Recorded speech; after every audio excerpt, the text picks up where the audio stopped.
report, and that's fine. And, rewards for those of you who have been paying attention to all the comedy. Nico, I have an answer to why it has to be a microdose, motherfucker. Okay, as someone who's done that for years, if you just say, I take mushrooms every day, they think you're going full bore Terrence McKenna, like fucking tripping balls like a motherfucker every goddamn day. So it does have to have its own fucking name.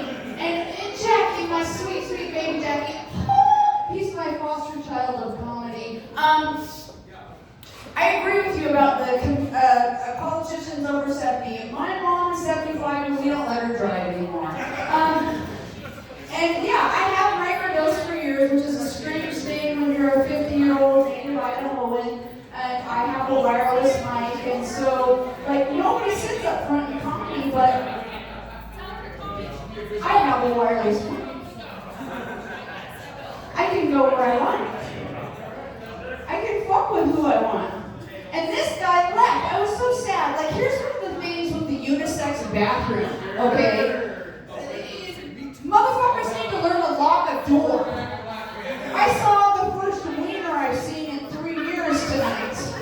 Now, I'm not complaining because it was a nice peen. That's why it's sad. I'm sad that he left. Because he's not getting the credit he deserves for what God gave him, But, and people are like, why do you microdose? It seems weird to take hallucinogens every single day. So,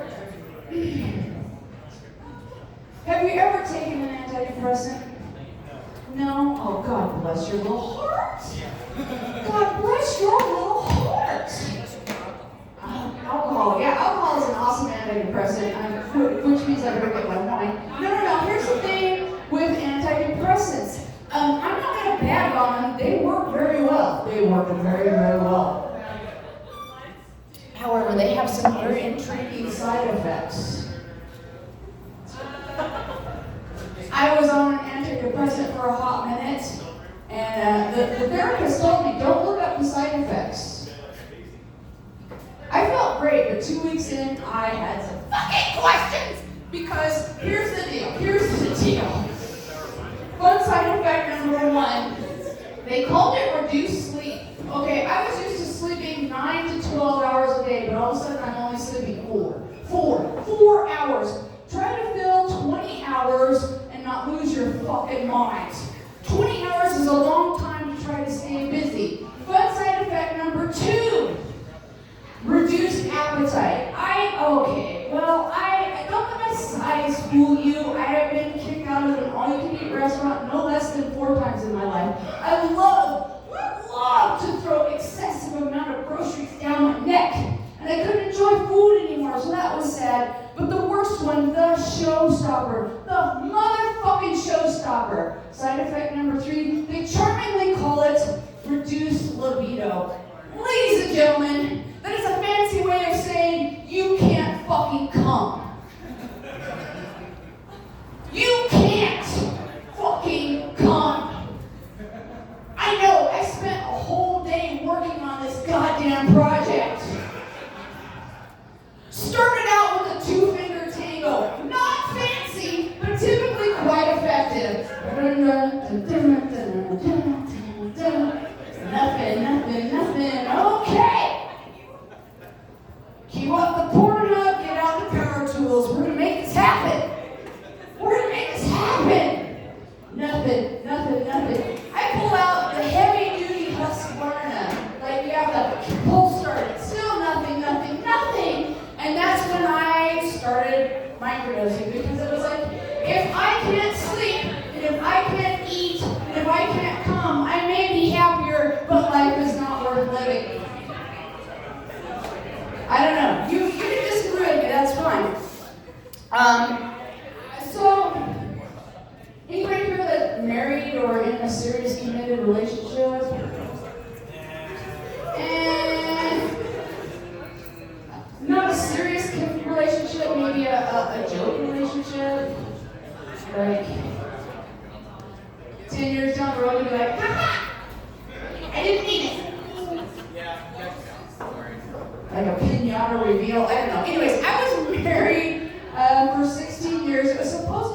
life sentence, but I got time off for good behavior. But youngins that I know are like, you know, when you're married that long, doesn't the sex get boring? Nope.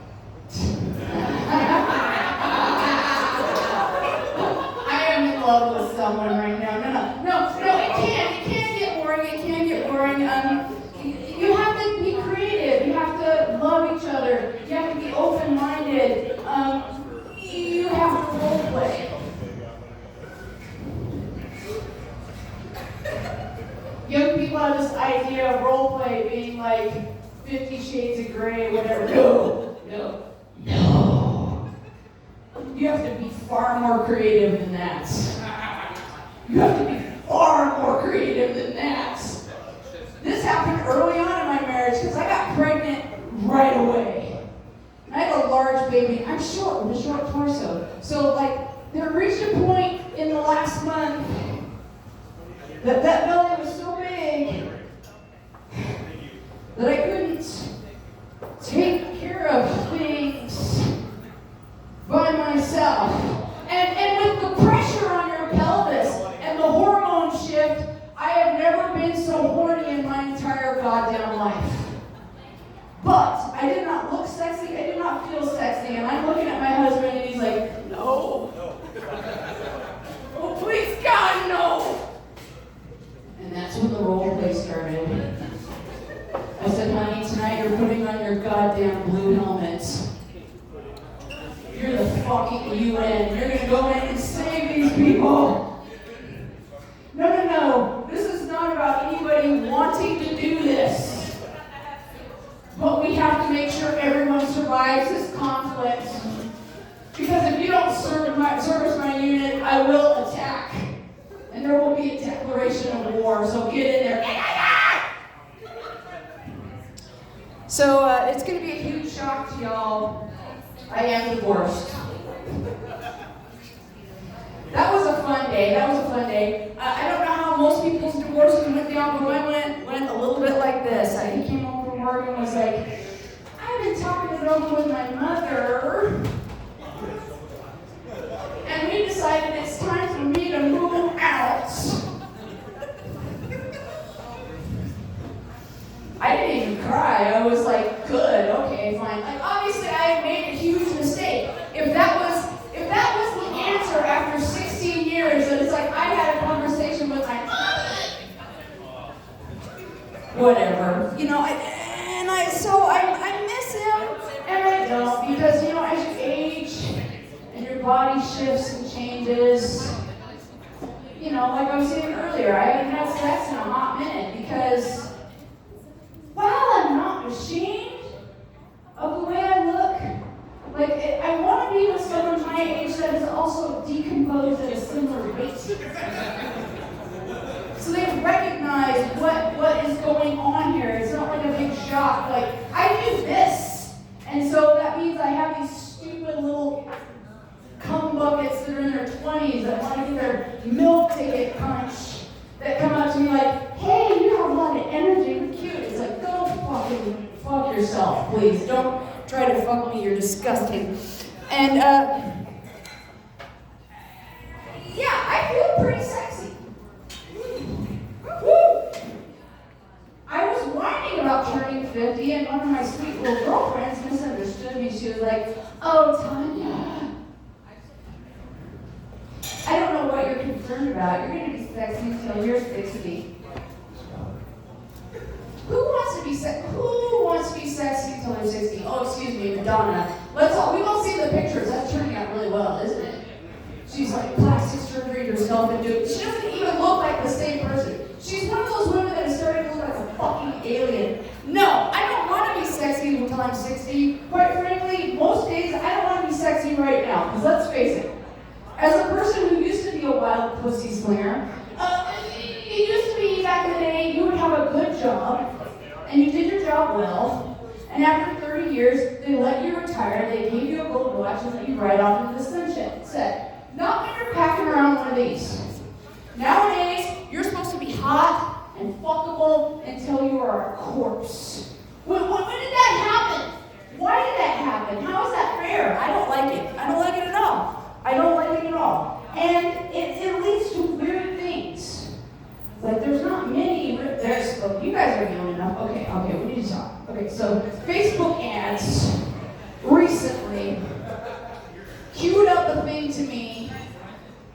was really alarming and disturbing. Because you always might have a mama my age. So it said, and I quote, "Tasteful bourgeois photographs at an Airbnb just off of downtown Boise." Your mama is getting that ad too. No, I'm sure she is. Your mama's getting that ad too. And you know what that means? Do you know what that means, sweetheart? You are going to have a really uncomfortable conversation with your mom about gonzo porn. You don't know? No? Go on Pornhub and look it up. Gonzo porn, it's a thing where they tempt in regular women. And they make them feel comfortable. And they give them some wine. And tell them they're pretty. And tell them they're sexy. And then the train of big dicks comes in. It just starts like they make that mascara. They ruin all the makeup, by the way. Mascara running. Your mom is making noises that like sound like somebody's raping a hippopotamus. You know, you might know. No, actually, I take it back. Fuck that. Fuck that. Fuck that. Don't have this conversation with your mama. She had you. She has the rights to be fucked by a goddamn professional. Yeah. Let them throw a bunch of dick in her. Let them throw so much dick in her. Oh, God. So, yeah, I am single. So very single. So tragically single. So amazingly, gloriously, actually happily single. But, you still got to try. You can't completely give up. And a 50-year-old native Idahoan who's single, who's kind of obsessed with dating a guy my age. I'll tell you the truth. It's kind of like buying a puzzle at a thrift store. I guarantee you there's some pieces missing. There's definitely pieces missing. It's warped from persistent humidity, lots of verbiage. You don't know where it's going to go. And last but not least, the picture that you end up with often will not match what's on the box. I bought into a basket full of kittens, and what I have received is an emotional tornado that is tearing apart my personal trailer park. Oh, it's tough, but I still persist because I do believe in love. And the age thing comes from, there was a hot minute after I divorced that, I tried to take the moral high ground. I tried to say that I wasn't that gal, but I did cougar it up for a hot minute. I ain't gonna lie. I cougared it up. It was upsetting. It didn't work out as well as I hoped. Newsflash, if you're older, 25-year-old guys, the way they used to fuck, they still fuck just as shitty. They just fuck just as shitty. That hasn't changed. They think they're good, but it's like car racing, they're drag racers. Like they put they're fast to the finish line. And they think they've done a good job. You get to this phase of life, it's more like what they call Formula One. You gotta be able to downshift, take a corner, do a chicane, pass another vehicle without losing a tire and spinning out and burning out and dying. But younger men are easy. They are really easy. They're not smart enough to say no when they should. And that will get you in trouble. That has got me in trouble. I definitely got in trouble. A friend of mine hooked me up with someone because it had been a long time. And he's like, I know a guy, one of my young friends, he's into you. I was like, no. He's like, yeah, he is. Yeah, he is. got us to swap phone numbers. We made arrangements. And we come to my house. Oh, I was like so nervous. Like, you have no idea. I was so nervous. I was asking my homie, I was like, what am I supposed to do with this kid? He's like, you should just fuck his lights out. I was like, oh, that's not a big ass. That's not a big ass at all. Are you kidding me? Fuck his lights out, whatever. So he shows up at the appointed time. And I wish I would have said something cool, like, come here often, or welcome to the game, or something. No, I'm a nerd and I'm awkward. I'm pretty sure I said, hi. I was like, come on inside. And I didn't know, like, I was married for a long time. Married for 16 years, with the same guy for 18 years. I had no game anymore. I had no game. I know how to close a deal. I know how to flirt. I know how to talk. But there's that crucial moment where you go from that to the next thing. With a virtual stranger. That is a skill that I had lost. Alright. So I'm just sitting there next to him talking stupid. I don't know what I did right, what I did wrong. But it's like when you play with magnets and you do like the side that pushes each other apart and then you flip it around. It's just sucked up together. We sucked up together. We started making out so hard. Making out so hard on the couch. And then we rolled off into the floor. And then I had that moment of like, oh yeah! That's right, this shit is fun. It's not always weird, passive-aggressive bullshit like when your marriage is falling apart. Sometimes it can be fun. And I was like having a great time. I was like, here we go. And I grabbed him by the belt and I towed him towards my bedroom like I found him broke down by the side of the road. Just like, here we go. And that's when I kind of froze. Because of the whole decomposition thing. This guy was 24 and hot. Like he took off his shirt and he had the Ryan Gosling cuts.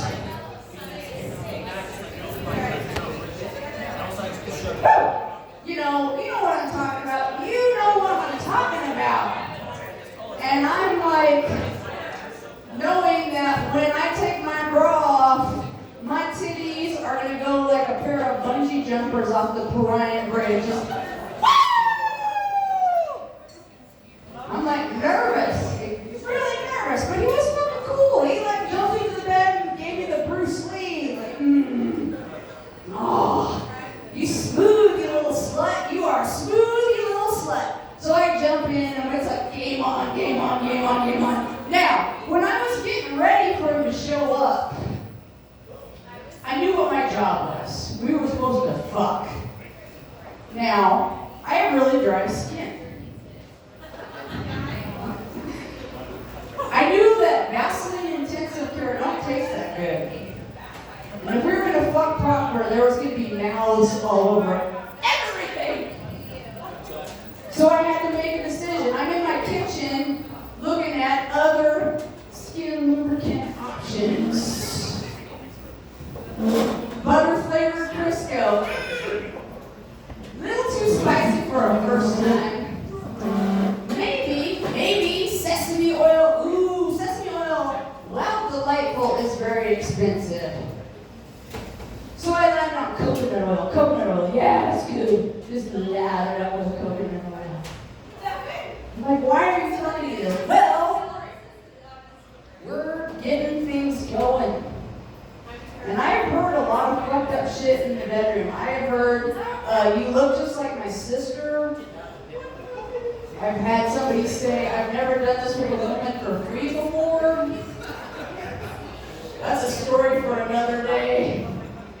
But this guy said the absolute worst thing that I've ever heard in the bedroom ever. He said, there's an EpiPen in my glove box. What? Panic ensues. I run to his pants, I crack him like a whip, everything comes out. Wallet, change, keys, there's the keys. I grab my robe,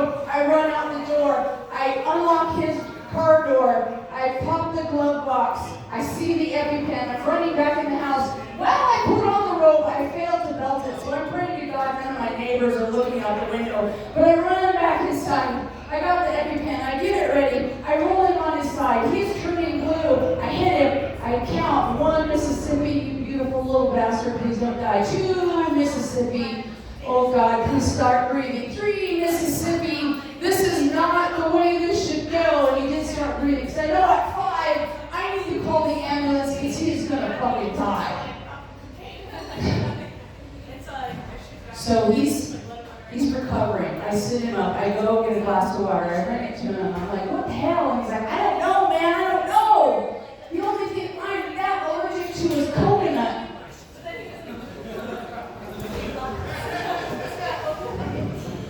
Which led 2 months of him, like, sending me pictures of EpiPen and a condom, safe sex, question mark. I also received a coconut friend and a condom for my birthday. I was like, you're funny. We're still friends, but no, sex does, death and sex does not go well for me. The same friend that hooked us up thought it would be a big funny to give me Magnum condoms as a divorce gift. Magnum condoms. Because men all assume that, you hear it all your life.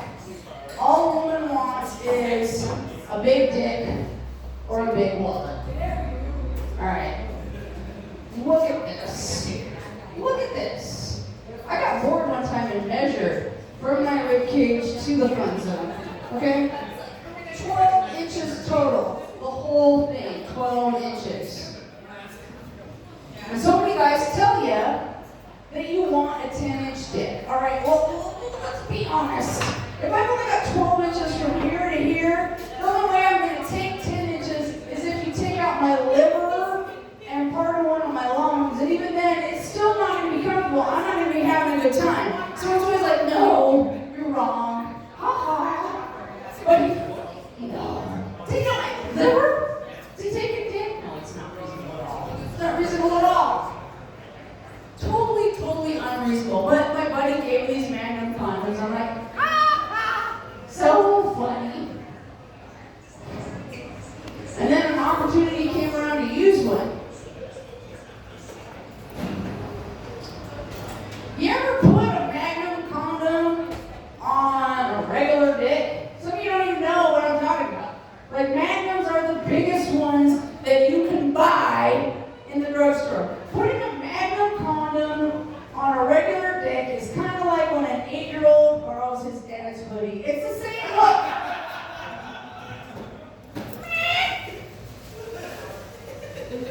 But we've gotten that far. I'm like, okay, we're going to complete this transaction. Here we go. My sweet young little sisters, if the condom does not fit, you must not commit. I'm just telling you that right now. You will have problems. I didn't know this, because it's been a hot minute. We get done fucking, and it's like, where is the condom? Is it in the sheets? Did it break? Oh no. Oh no. I'm like digging. I can kind of feel like the rim. Oh, I went way up there. Because we were really getting enthusiastic. Oh my God. Now what? Well, that's when I have the solution, my children. You have to do the aggressive jump and cough, okay? Goes a little something like this.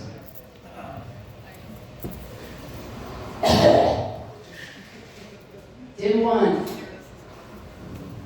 Nothing. All right, here we go.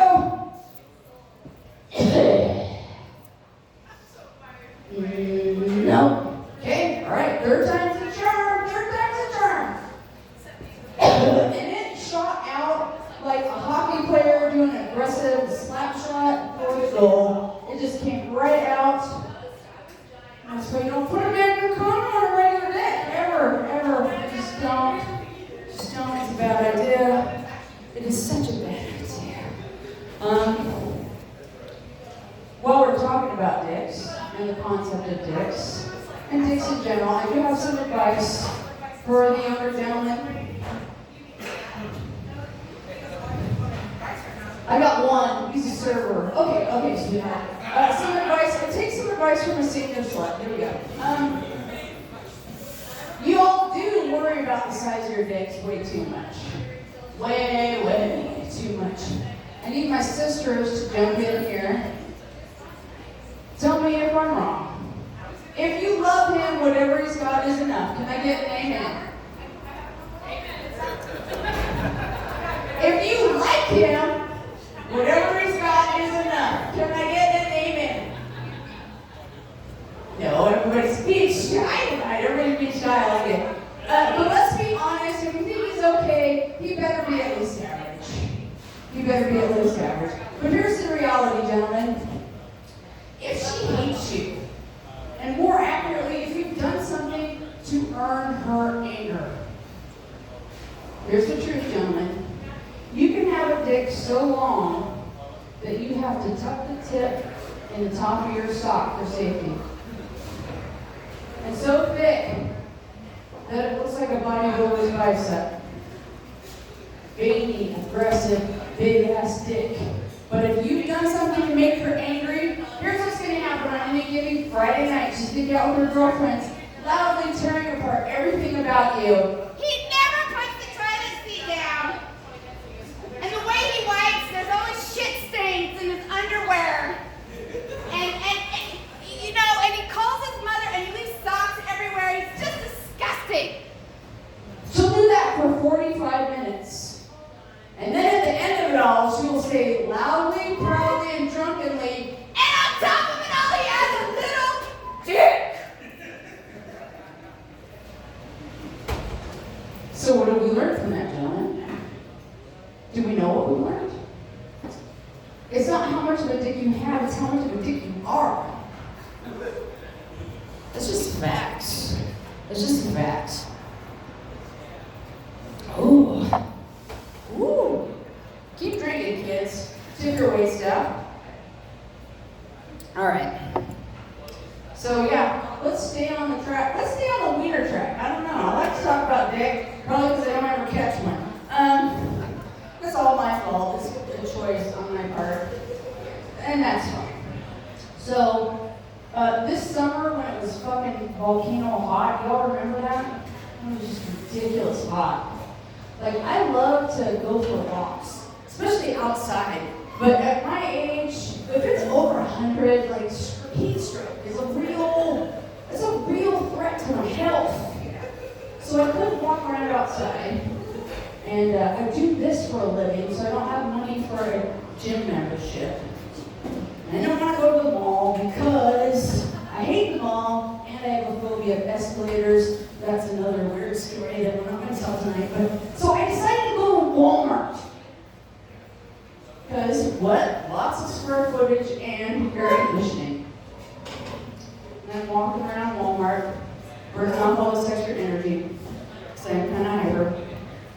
And I found some deals, which is always nice.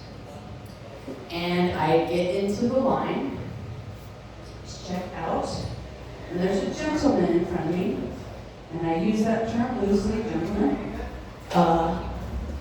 He's got the bike helmet on with the funny little, like, Tour de France shirt and the clickety-clacky clinking shoes. And then he's got, like, a juice and a protein bar and, like, a Fiji water, just advertising healthy. Oh, you are so much superior to everyone else in this store. That's not what I was judging him for. Okay? What I was judging him for was that he was wearing biking shorts and no underpants. Some of you may know. Some of you may understand. Biking shorts, no underpants. Spandex and a light sweat. This dick was a dick. I mean, let me make it clear.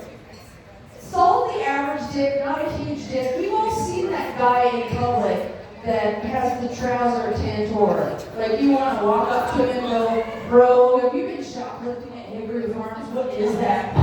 You know, not that dick. Solidly average dick, but still just dick. And so this is where we're going to learn things from each other. Because I don't know. Men in the audience,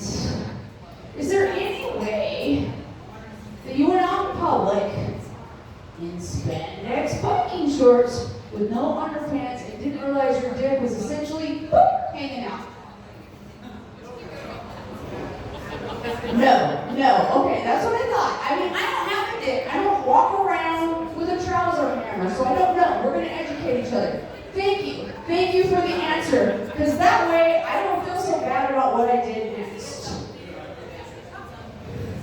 What I did next is walk up to him and go, "Hi, sweetie. My name's Tanya. What's your name?" He looked very upset and confused, which, given, in Meridian, it makes sense. A gray-haired lady who probably thought I was going to try to get him to join an MLM or a cult. Either one is a high possibility. But no, I was like, no, I felt like I should know your first name, since I already know that you're circumcised. But this is why I can't have nice things. I can't have nice things. I can't do nice things. I can't have happiness. I can't have joy. I can't have my snack. It's about time for my snack. I feel like we bonded. Is it time to get into the really weird shit, the really stupid shit? Oh yeah, I think it is time. So we already covered that I do hallucinogens every single day. They came in late. I've been microdosing for many years, which means I take hallucinogens every single day. Which sounds like a great idea. It's not. But it was my best choice. When I started this, I had a regular corporate job. And there's not great guidance. You go to these boards and they're like, when it feels right, it feels right. It doesn't tell you anything about dosing. It doesn't tell you anything about where you should go. You just kind of have to grind it up and go rogue. And that's where I was at. Which meant there were days that I pulled into the parking lot at work and the edges of my reality were sizzling and I was going,